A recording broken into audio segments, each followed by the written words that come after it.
Welcome back to the She Speaks podcast. In today's episode, I want to talk about taking the leap, even though or despite being scared, despite feeling this fear, feeling this resistance, feeling doubt, feeling like, oh, should I? Oh, I'm kind of, nervous, scared.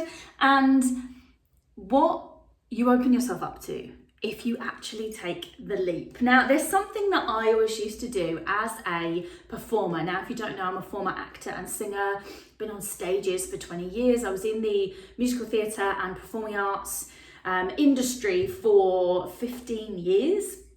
And in that time, there was a phrase that I always used to, or a reframe that I always used. And in working with so many other women and performers to step on stage and really freaking own it, have the time of their life when they are in that spotlight, there's a phrase, a reframe that I always taught and always used myself. And quite honestly, I have faced more rejection than I even kind of can remember, and it makes me incredibly resilient around like hearing no or getting a no. And there was always this, I used to ask people this question of, if you had to get 49 no's before you got to your yes, how would you behave? Like, how would you be jumping? Even if you're scared, you knew that after 49 no's you got a yes, and your dream, whether that be a stage, whether that be now something within your business, something within your life, you got a yes to that. Would you, knowing that the 50th try, the 50th attempt, the 50th jump, shot, aim, set, fire would get you a yes, would you take that leap? Because ultimately, you cannot, and I truly believe this, like down to my absolute core. And I said this once to a friend, and she literally screenshotted this recording of me saying this and listened to it whenever she felt resistance around doing something, whether that's like fear or she doubted or she questioned, whatever. She used to listen to this phrase I always said, which was, you cannot keep going. You cannot keep going and growing and not get a yes. Like, you cannot keep getting up. You cannot keep trying and not make it. Look, it is inevitable. It's not a matter of if, it is a question of when. And I think that is what comes up around this reframe that I always used for myself, for performers, and now for women speaking on stages and, wanting to show up in a bigger way in the spotlight, using their voice. They're being fully in and owning their own presence. And it's this, instead of saying or thinking, oh, I'm really nervous, or oh, this makes me scared, I'm nervous to go out there, I've got nervous butterflies. As soon as you put that negative spin on that feeling and thought, so within your body, you have feelings, right? And within your mind, you think thoughts. So if you can reframe those thoughts and those feelings, anything is possible. Like, you literally become limitless. You become a force to be reckoned with. So rather than, I'm just having to plug in my device, there we go. Rather than you saying, I'm nervous, this scares me, the same message inside of your brain, like the science of what's going on inside your mind, whether you are nervous or whether you are excited, it is the same thing that's being sent. You then make the choice based on your own beliefs, your own limitations, your own stories that I have a coach that says your map of the world based on your map of the world, your culture, your beliefs, your upbringing, your experiences, your life so far. You then choose whether that message inside of your brain is nervousness or excitement. And I'm just thinking of a moment yesterday, and I wasn't going to tell this, but I'm going to, despite feeling a little bit uncomfortable, because me, even 2 years ago, would be like, what is wrong with you? I went to the beach yesterday. It's winter here in Perth right now, the time of recording this. It's July, it's the middle of winter. Not that that's particularly cold, like I come from the UK, winter there is cold. But here it's kind of like a nice sort of comfortable temperature. Anyway, I went to the beach knowing that the sea was going to be cold, knowing that it was going to be seaweedy, a bit rough, like not particularly nice. Still beautiful, like it is still beautiful. I still love it. I still go and sit down there often, but I haven't been in the sea since like April, or basically like in our first month here. I don't think I've actually been in the sea much since. Anyway, I had this intention of, I know I need to get out of my comfort zone more. I used to do this all the time. I used to do things that make me feel uncomfortable, that I felt the fear and did it anyway. And I haven't been doing this as much since being here, being in Australia and preparing to, come to Australia. And I don't know whether that's because all of my energy has been like going into moving here and into like calibrating, like being here. I don't know. But the moves that I have made are bigger, scary moves, which I'm going to get to in a moment. Something that I'm doing starting next month in August, that I was scared and felt this like resistance around, but I knew I wanted to do it, and I knew I was meant to do it, and I know it's this next iteration of Gemma Ann Barnes and who I am and what I do and my coaching and my company and my life as a whole, like my work and my life. So I went down to the beach yesterday thinking, okay, I know it's going to be uncomfortable to go in the sea because it's cold. It's cold, but I can do it. I can get in. And for some unknown reason, and I was a little bit out of sorts yesterday, back to my normal self today. But every now and then, like every couple of months, I have a really off day.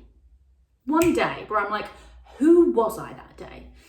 Anyway, yesterday was that day. So I thought, right, let's go. Let's do something completely different. Get out of my comfort zone. Went down to the sea, and I'm literally walking along the beach. I walked past 2 fishermen, like people who have their like fishing rods, doing some fishing. There was 3 women that were stood there, like in their jeans and their jumpers, obviously like going to go for like a walk along the beach. And an older lady walks past with like her sun hat on. She's got her trainers in her hand, going for a walk. And so in my bag, I get my towel out. I have this like big salmon microfiber towel. Put my towel out, took my jumper off, my trousers off. I had my brown swimsuit on underneath. I walk towards the sea and I'm like, we can do this, we can do this, we can do this. I'm like psyching myself up, like, let's go, we can do this, we can do this, we can do this. You've got this, Gemma, you've got this. And like my feet hit the water and I was like, woo, that's cold, but like, that's okay, we can do it, we can do it, we can do it. Out of literally, I don't know what happened and I don't know where this fear comes from, but instantly I was like, oh, but look at the waves. The waves are a bit rough. I don't want to, like, what if something happened? I basically like went into this really, really extreme fear of like, what if something happens to me? I'm on my own. Even though there was like a couple of fishermen, like literally maybe 300 meters to my right. I wasn't alone.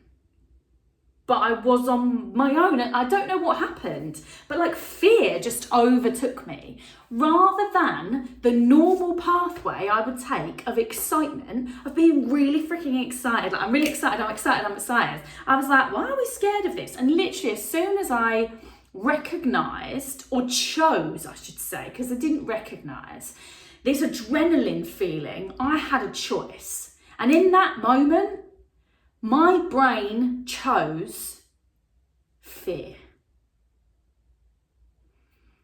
And I walked in a little bit further. I sort of got up, maybe like my hips got wet, and that's as far as I couldn't go any. I almost was in this like fight or flight thing, and like I look back on it now, and I said it to Dan, my partner, last night. He was like, "Did you go to the beach today?" And I was like, "Yeah, I wanted to go in the sea." I was like, "But I don't know what happened, but I couldn't get in. Like, I was scared of the waves." And he sort of laughed at me, and I don't know where that came from. I don't know where that came from, because over here, I haven't been obliterated by the waves. I haven't had a negative experience in the sea. On the East Coast, in Sydney, almost every time I go on a beach in Sydney and go in the sea, I literally I feel like I'm dicing with death, just because the waves can be much bigger over that side. Like, and I literally stood on the beach yesterday and said to myself out loud, Gemma, the waves aren't even as tall as you. They're like half your height. Like, what is this? What's going on? And I tried to wait for a calmer moment to walk in, and my brain had already made that decision, and then my body would not allow me to go any further.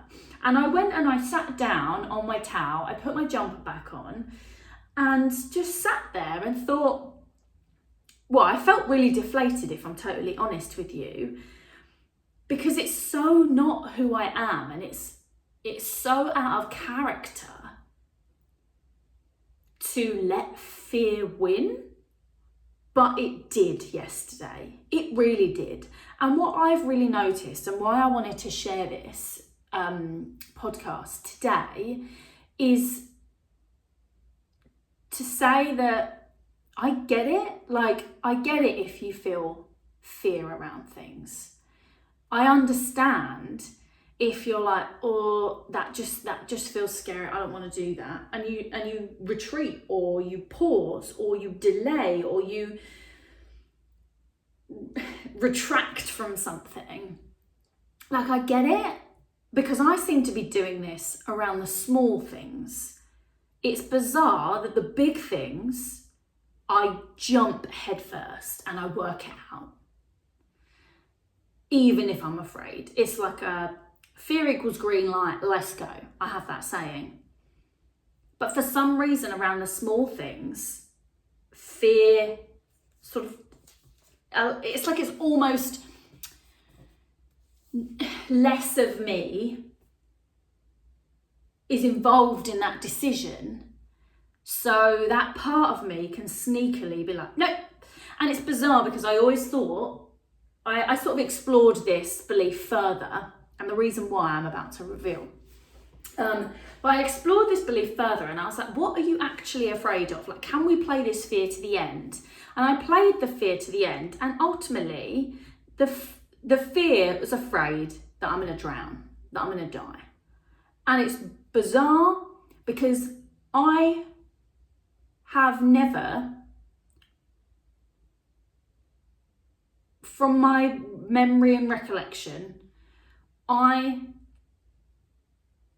don't or didn't used to fear like death, if I'm honest. And one of my friends said to me before, when I said this to her, she was like, you need to do a podcast episode on this. I always thought I was going to die young. Maybe that's a whole nother podcast episode, we'll see. But apparently now I do fear it, but in small ways, like not in the bigger decisions, but in the small little things. So I have been putting more focus on putting trust in me and like what I do and how I do it, to really try and build that kind of bit back up, because it seems the big moves, I jump and don't ask questions. Even if I feel a bit resistance, even if it takes me a little longer. However, the little decisions, like going in the sea with waves that are like not even as tall as me, I seem to somehow I just didn't want to do it on my own. Anyway, my next point and what I'm getting at with this is I'm taking a really, really big leap. And she sips her coffee and pauses. I'm taking a really big leap in my work, in my coaching. And there's something that changed, and you'll know this if you've listened to my podcast. There is something that changed a lot for me, which was working with Rebecca Hayden, the subconscious expert. She is mindset and business. She now has opened her NLP, so neuro-linguistic programming. Why is that so hard to say? School, so the Subconscious Institute. She mentioned this to me back in like October last year when we started working together. And then I think it sort of piqued my interest, and I was like, oh, this would be really interesting. And I basically have always known that when she launches it, I want more information. I want to know, because deep down, I want to do it. I want to do it. I am fascinated with how the brain works, with neuroscience. I am literally entering this new world that if 10 years ago you'd have mentioned this to me, I'd have been like, who is that? That's not me. Neuroscience and spirituality is like this like new expansion and iteration of who I am and what I do. Like I looked into, I'm fascinated with like human design at the moment, and I've started looking a little bit into like astrology and various different things. And I just think like, you know, what more is there? Like how can you be more powerful? How can you be limitless if you aren't opening your mind up to these things that are actually intangible? Like they cannot be seen, they cannot be felt. And it's just exploring a whole new world of things that you can't actually see. But the difference is with the neuroscience and like with NLP is that these things have been scientifically proven. It's sort of the science side of the woo-woo. And I'm not a lover of the word manifestation. I just don't think, and I've always said this, if you've known me for a while, that you cannot just be like, put something out there, be like, I want this to happen, and then sit back and do nothing. Like, it just doesn't work that way. I believe that you say, this is what's going to happen. This is what I want. I'm open to this possibility, to this opportunity or opportunities. And then you take aligned action, right? You take the right actions to sort of get towards it. You can't like, that's my theorem, whatever is the correct word there. Because, yeah, it just is. Anyway, I have taken a leap of faith, and I am training from next month to become an NLP practitioner, which sounds really fancy when I just a few months ago was like, I'm dropping this expert title because it makes me pedestal myself, and then I don't live up to this like ego that I've created for myself and this pedestal that I've put myself on, and nobody is judging me on that level but me. And this is something that I have always, this is my strength and my weakness in equal amounts. I have always been my biggest believer and supporter, but I have also always been my toughest critic. Nothing anyone else says is going to affect me like when I don't believe. Like if someone says to me, I don't believe you could do that, I'm like, okay, well, you're not me, so it's discounted. Doesn't make a difference to me. What other people think, what I think does matter to me. So when I fully believe in something, I also have parts that are like, really? Can you? Who are you to do that? That's like a really big one. Anyway, I know that doing this subconscious work, diving into this deeper, is going to be terrifying and uncomfortable, because when I started working with Beck originally, I did get very uncomfortable. I did have the light shone on multiple things, and I could talk about this forever. But taking this leap of faith in myself, in knowing that this is the next iteration, this is the next level for me, like this is going to help so many women get, you know, seen and noticed and recognized and in the spotlight, like get more women on stage, because I can then help with this side of things as well, because I've never been somebody that's nervous to go on stage. I love being on stage. I thrive being seen, being heard, being like, I want to make people feel, and everything I've ever done in my life and every moment I've come off of this path, which is why I know it's my purpose to inspire and to bring joy to people's lives. I know that is my purpose. How can I inspire more on a bigger scale, on a more powerful level? This is a new area I'm tapping into, the subconscious and the spiritual side of things. So that's my really big like leap of faith in myself at a time when I have just moved to the other side of the world. I'm in a different time zone now to where the Subconscious Institute is, grounded. I know she's got a couple of people from Europe, but the time zone, I'm on the other end of the scale, right? I have not let that stop me. The big thing here for me is what it has the potential to unlock, which I know is great. And I think that greatness is what scares me the most. And I think there's something that so many people are like, oh, you're scared in case it doesn't work. But actually, I think a lot of the time, especially as, women who have failed 1,000 times over, who have fallen down and picked themselves up, who have made mistakes again and again and again and again. We aren't afraid of failing again, because we know what it's like to fail. We know that actually when we fall down, that's okay, we get back up, like we'll work it out. We always do, that's who we are. But the success, like the unknown, the possibilities, the limitlessness, the opportunities that could like literally the doors could be open to those, that's scarier. It's actually more exciting. That's the truth.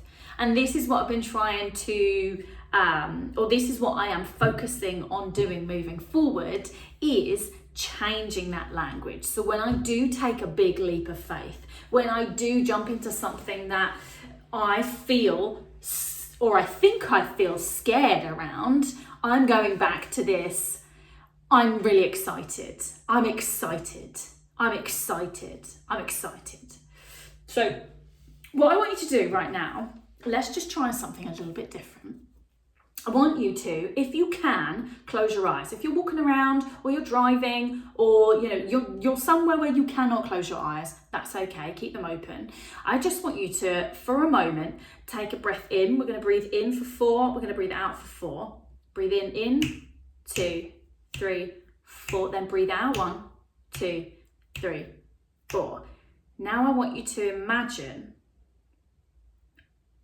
what one thing that you are afraid of right now. I want you to see that thing, hear that thing, feel that thing, and almost recognize like the discomfort of that thing.